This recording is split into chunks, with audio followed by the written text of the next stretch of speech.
It's normal to see these scalar waves. These are from microwaves. They ripple the clouds. You can't bounce a long wave, i.e., off of them to heat your atmosphere anymore. HARP has been rendered useless due to the three-sun system. There's a lot more energy here than man can make. That's the new normal. New normal. Everything's on fire. That's normal. The globe is normally normal on fire, right? Everybody just burning. More new normal. Or is it new normal?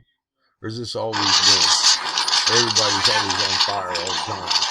Dude, that's so normal.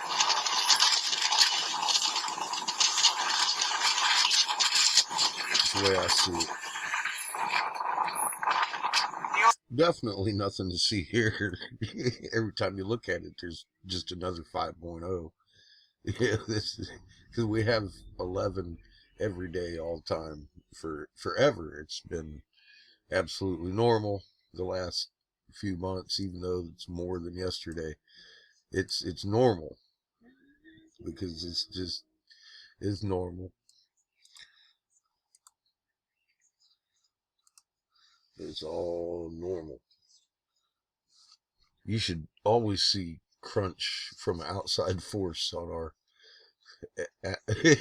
fucking magnetosphere, just spiking the fuck out of your 7.83 hertz Schumann.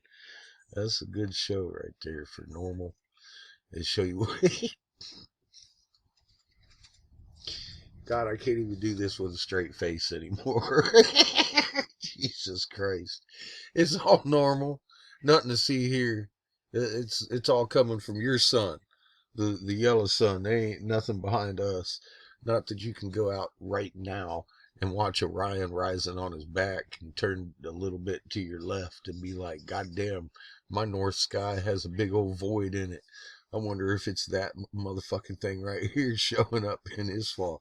Looky there. It looks like a solid object. Well, it is. And you can see it every night. But, you know, hey, that's fucking normal. That's just normal as fuck.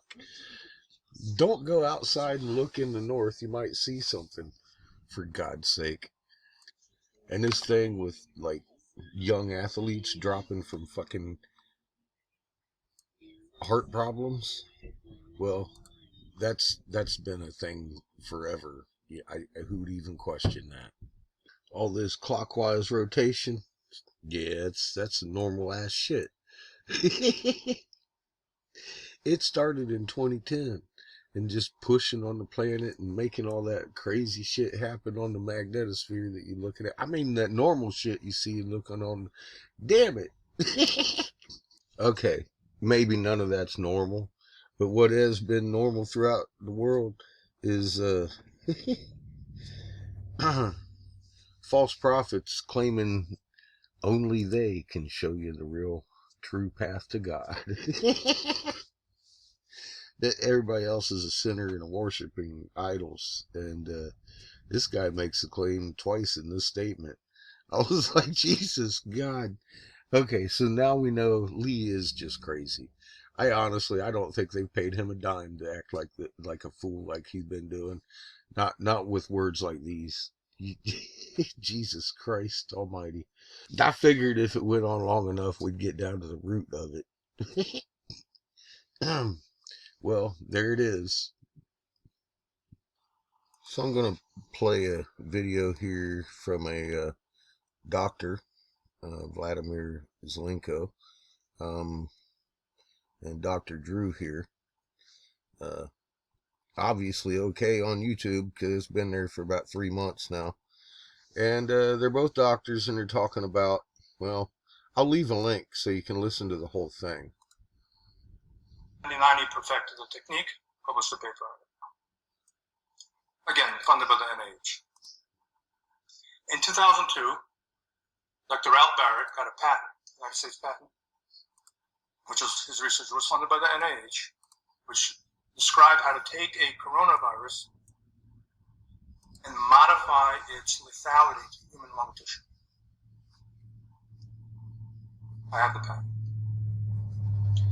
Then there was a lull. It was gain-of-function research, which is a cynical term. You know what gain-of-function research sounds like? Someone had a stroke, they couldn't walk. They did physical therapy, they regained their function to walk, gain-of-function. In reality, what gain-of-function research here means is to take a benign animal virus and make it infectious to human beings and destructive to human lung tissue and cause blood clots. And that research was made illegal, and so it was outsourced to China. In 2015, Dr. Ralph Barrick and Dr. Zheng Li in Wuhan published a paper funded by the NIH. I don't know if you see a pattern here, where they figured out how to take a bad coronavirus and make it infectious to human beings. I have that paper. So the bomb was completed. The two steps of the bomb. One, and by the way, they could have completed it much earlier. There's a reason why they did it. I'll tell you in a minute. The component of taking a bad coronavirus and infect human beings is one, but so what? They're not lethal. But modify that virus in such a way that it becomes destructive to humans. The payload becomes lethal. And so, can I ask? Both of those steps were done and combined. Is the furin cleavage site part of that modification? Yes. Yeah. ACE2 furin. They basically, that's how they figured out how to get into animal virus into a human cell. They're the largest COVID outbreak in America with no treatment. I saw a video, MedCram episode 34, Dr. Schultz. And in that video, Dr. Schultz described the use of zinc ionophores with zinc, specifically in delivering large amounts of zinc into the cell to inhibit an enzyme called RNA-dependent RNA polymerase, which was essential for some RNA viruses to replicate. In other words, zinc stopped the virus from spreading.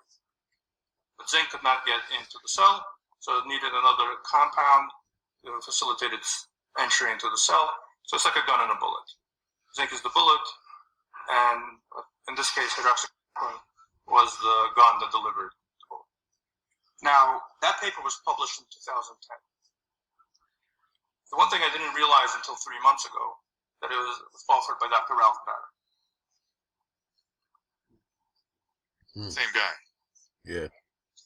And for you new folks, I will leave a link to my BitChute, which covers an awful lot of stuff that YouTube doesn't allow to be covered over here by top senatorial investigators that stood down to give you a warning in 2014. They won't allow that on YouTube. So what was I warning about? I don't know. You might want to take a look at this right hand column over here and go down to the oldest videos first and see what I was trying to warn you about. That Susie and YouTube decided to take down channels over.